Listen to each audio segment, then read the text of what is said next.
Okay, so Jason Kelce had Saquon Barkley go on New Heights podcast, and Saquon's trying to talk him into coming back. Plus, could the Eagles draft the best tight end in college football, who just might be the best tight end prospect ever? We also talk about some possible bad news as it pertains to Justin Simmons to the Eagles, and what Jeff Lurie had to say about Nick Sirianni, the offense, and his leader Jalen Hurts, while also confirming that Haason Reddick is staying because the Eagles would only trade him for one thing? It's all out now. What is going on, everybody? I go by Philly Mike, and this is the Philly Talk Podcast, and today we got a lot to get into, but before we do that, Eagle Nation, can I ask y'all for a quick favor? Help your boy out, hit that like button, subscribe if you are new, and turn on that notification bell so you don't miss the videos. So yesterday, it was announced that the Eagles season opener in Brazil will air on Peacock exclusively. However, in Philly, in whichever local market opponent is to be determined,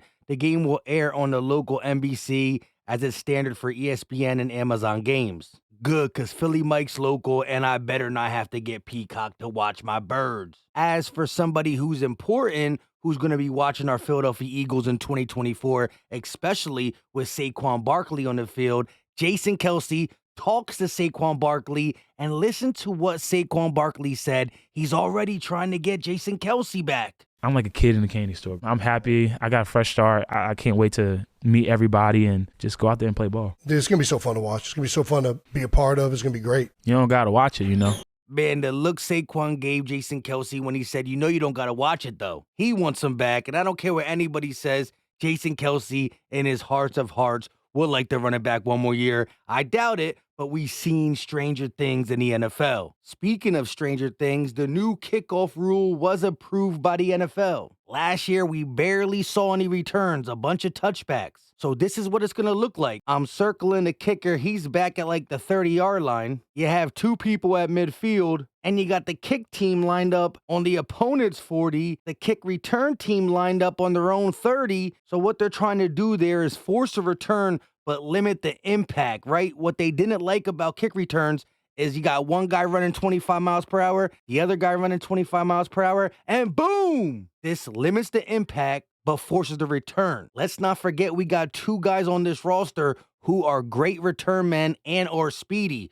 One, we just signed in Paris Campbell, who runs a 4.31 and can be utilized on kick returns, especially with the new rule. And let's not forget the guy who was here last year but couldn't play but should be reinstated, Isaiah Rodgers, who's a dangerous return man himself. He's running a 4.3 as well. So it's cool that how we got two options he can throw in there. And I think it's going to be easier to run it back due to how close the blocking is. It's like a home run play. Let me know your thoughts in the comment section. I didn't like it at first, but I do think you can get some big plays on it.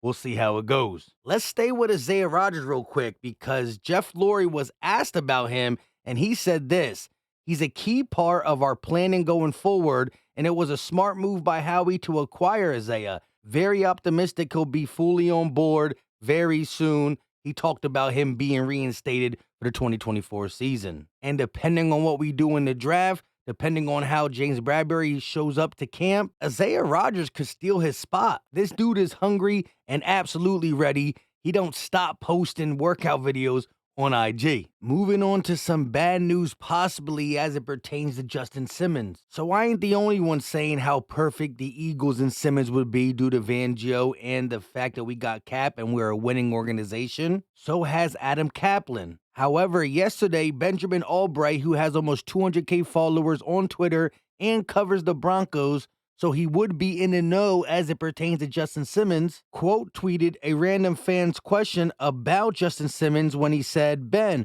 what is going on with Justin Simmons?" He said, "I think he's taking his time and wants to make the right decision. I think winning is a priority for him." So my boy Sean Talks Eagles on Twitter decided to comment on that, Eagles with a question mark. Benjamin answered him by saying, "I highly doubt that." A random Twitter fan said, "Why is that, you think?" And Benjamin replied, "I don't think he or Fangio wants to reunite." Now, other people started chiming in and saying it's just speculation, but he does have some known familiarity with the Broncos, and he probably has spoken before with Justin Simmons. However, Adam Kaplan still says it's all about the money being right, or he would be in Philadelphia. And we heard out of his own mouth when Fangio came to Philly, he stuck up for him and said how good of a coach he is. So I don't know how much I want to believe this, but Benjamin Albright is in the know. He's not always right, but I thought I should let y'all see this. So let me know what you think about the whole situation. In other Eagle news, Pro Football Network decided to tweet Goddard and Bowers on the same field. Former NFL GM Mike Tannenbaum has the Eagles drafting the Georgia star in his latest mock draft, Brock Bowers. The dude's 230 and can run. He could do it all. The dude might be the best tight end prospect to ever come out the draft. He's hands down the best tight end in college football. I didn't even think about this, but the Eagles do love their do-it-all tight ends. Selleck to Zach Ertz to Dallas Goedert. Could it be Dallas Goedert to Brock Bowers? Zach Ertz was 28-ish when we decided to draft Goddard in the second round. We used them both and then moved on from the older guy. Could that be a recipe for the Eagles in 2024? Goddard and Bowers on the same team until Bowers takes over? All I know is 12-man personnel will be deadly under Kellen Moore. Jalen Hurts under center, the run game with Saquon, and A.J. Brown and Devontae Smith as your wideouts? Sheesh. I forgot to say in the beginning, Mike Tannenbaum is using our 22nd overall pick to draft the tight end, Brock Bowers. He's the beast and all. I just don't know if I can justify it with our first round pick, especially with what we need on defense. Now, before we get to what Jeff Lurie said about Jalen Hurts, Nick Sirianni in the offense, plus the Eagles revealed the exact asking price for Haason Reddick, although it sounds like Jeff Lurie confirms Reddick is staying in Philly. Let's hear a word from our sponsor, Mando, the best way to control odor for your pits, packages, and feet. And I know some of y'all need it for your feet. My favorite is the deodorant, Mount Fuji. Sorry about the green screen, but this deodorant is the longest lasting deodorant I honestly ever use. Some of these other brands claim 48 hours. They barely work for 6 to 8. This one controls odor for 72 hours. I'm telling you, the longest lasting. Plus, you put some other deodorants on, guess what? It's itchy, it's sticky, it bothers, at least me. I know it bothers some of y'all. This one is so smooth and solid. I promise you, you can't go wrong with this. But in a starter pack, you get wipes. Quick for your packages, your feet, or the pits real quick, especially after the gym, right? Plus, they come with a lotion. That's mainly for those feet and those packages that, you know what I mean, the soap in the showers don't do. You still should be taking a shower. Go to the description or the pinned comment section at shopmando.com. Click it. Use promo code PhillyMike, all capitals, to get $5 off. Once again, link in the description and the pinned comment at shopmando.com. Click the link. Use code PhillyMike, all capital, not the exclamation point, and get $5 off your starter pack. Promise you, you won't regret it. So Jeff Lurie was asked about Haason Reddick, and this is what he said. He's, by the way, a terrific player, great person, great background in Philadelphia. It'll play itself out in a very good way. Interesting. The owner of the Eagles, Jeff Lurie, saying it will play itself out in a very good way after giving this man a bunch of props, to me, makes me think Haason Reddick will stay. Then a report came out from Jake Rabati, sources to the Liberty Line. The Eagles are seeking at least a second-round pick in a trade for Haason Reddick and aren't wavering off their price. Trade discussions aren't progressing at the moment. It all makes sense. What have I been saying? Adam Schefter hit it on the nose. The Eagles are not desperate to trade him, and unless they're going to wow the Eagles, we are keeping Haason Reddick, and we're going to bring it all the way down to the final day where the Eagles have to make the decision.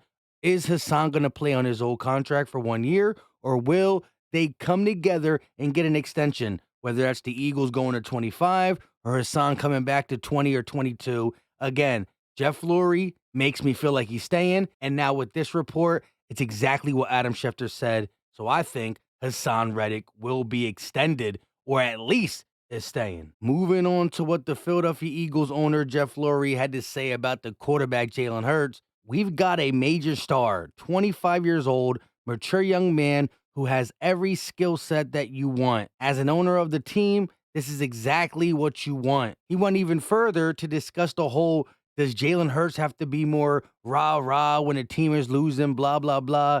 Jeff Lurie simply said, no.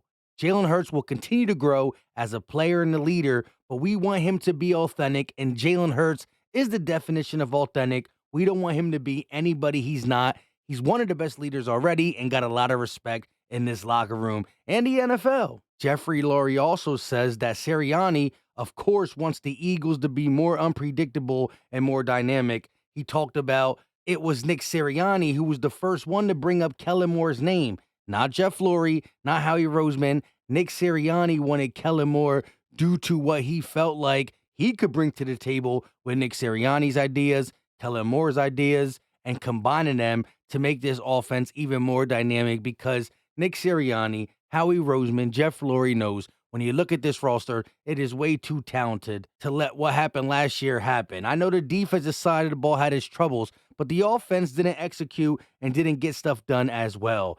Now your offense is even better, minus Jason Kelce, but with Saquon, AJ, Devontae, Dallas, and who knows what we add to this offense, there's no reason for Nick Sirianni and Kellen Moore not to absolutely get it done. With all that being said, I go by Philly Mike, and this is the Philly Talk Podcast. Leave all your thoughts in the comment section. I absolutely love hearing from y'all. Make sure you do your boy a favor and hit that like button. Subscribe if you are new, and turn on that notification bell so you don't miss the videos. And go get your Mando. Link in the description, and you can find it in the pinned comment section. It's cheap, and I'm telling you, it's the best way to take care of yourself for spring and definitely summer. Again, it smells really good too. We out.